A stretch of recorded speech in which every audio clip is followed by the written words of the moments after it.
In the Lightfarm, we like to have our pipeline very scattered in as many disciplines as we can cover. So we go from illustration to design, motion, animation, still, photography, CGI for both still and animation, 2D animations frame by frame. So we decided to create a movie called Snooze. Without the Smatsu Pro, we wouldn't be able to animate a dancer, invisible dancer, for 4 minutes by hand. That's pretty hard to do.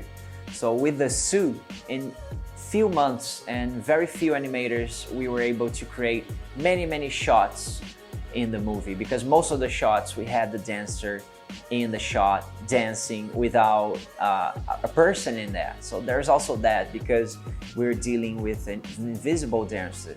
We didn't have to worry so much about the model itself. It was more about the movement, and the movement had to be very well thought and very clear. The lines were supposed to be very clear, because once we had to simulate the clothing on top of it, as good as we could get the animation, as good as it gets the final result. So we bought the suit, the Rokoko Smatsu Pro, and it was really good from the start, because it's very easy to use the suit.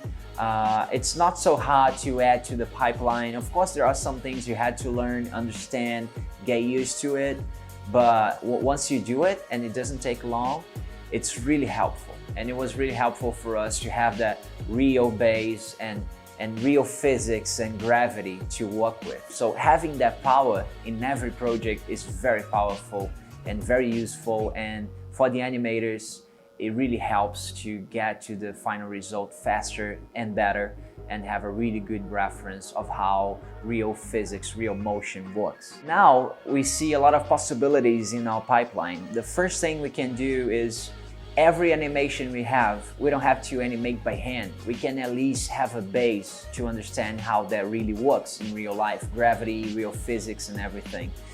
But now we can also create new things. Most of the times you want to create something different, something more unique and customized that you cannot just download from somewhere.